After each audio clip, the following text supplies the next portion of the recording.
आं हेमन्त कुमार ब्रह्म CISF नि commandant BTR एकर्डनि सोमोन्दै मेमोरेन्डाम अफ सेटेलमेन्ट 27 जानुवारि 2020 मायथाइयाव government of India, government of Assam आरो बड' ग्रुपजों सहि खालामनाय बादियै आरो बेखौ जाफुंहोनो थाखाय मिनिस्ट्रि अफ हम एफेयार्सनिफ्राय बिथोन हरनाय बादियै सेन्ट्रेल आर्म पुलिस फर्सेसआव कनस्टेबल GD 2021 मायथाइनि पस्टनि सोमोन्दै नटिफिकेशन फोसावनायनि सिगाङावनो जयग माने एलिजिबल गोनां बड' सेंग्रा सिख्लाफोरनि थाखाय जायगा जायगा फ्रि रिक्रुटमेन्ट रेलि खालामनाय जागोन जाहाथे सेन्ट्रेल आर्म पुलिस फर्सेसआव गोबां सेंग्रा सिख्लाफ्रा बाहागो लानो हायो।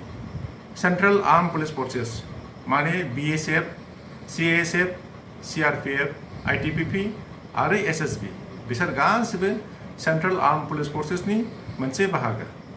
आं देग्लायनि कनस्टेबल GD रिक्रुटमेन्टनि सोमोन्दै फंनैसो फोसावनो सानदों। देग्लायनि 2021 मायथाइनि रिक्रुटमेन्ट नटिफिकेशनखौ स्टाफ सिलेक्शन कमिशना थाबैनो फोसावनो हासिगौ। बेनि थाखाय स्टाफ सिलेक्शन कमिशननि वेबसाइटआव नायबाय थाबानो जाबाय। बेनि एग्जामखौ मोनब्रै स्टेजआवहाय राननाय जायो।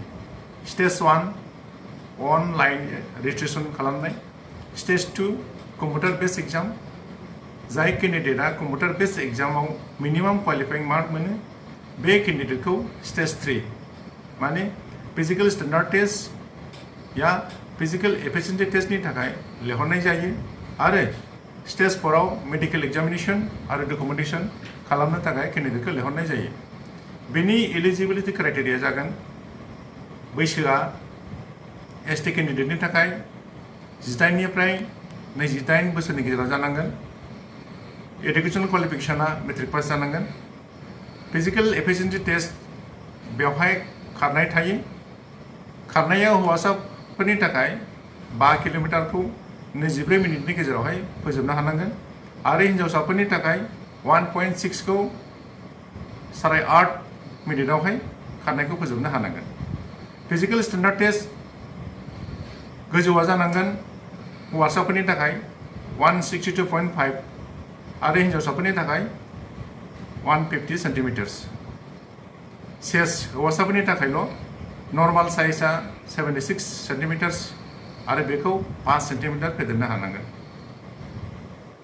स्किम अफ एग्जामिनेशना जाबाय कम्पिउटार बेस्ड एग्जामिनेशन, बेखौ स्टाफ सिलेक्शन कमिशना लायो। अबजेक्टिव टाइप पेपाराव गासै 100 कुइसन्सनि 100 मार्क थागोन। 100 कुइसन्सआ मोनब्रै पार्टनि। पार्ट एआव जेनेरेल इन्टेलिजेन्स आरो रिजनिं 25 कुइसन्स, पार्ट बी आव जेनेरेल नलेज आरो जेनेरेल अवेयारनेस 25 कुइसन्स, पार्ट सी आव एलिमेन्टारि मैथमेटिक्स 25 कुइसन्स, पार्ट डी आव इंग्लिश या हिंदी 25 कुइसन्स।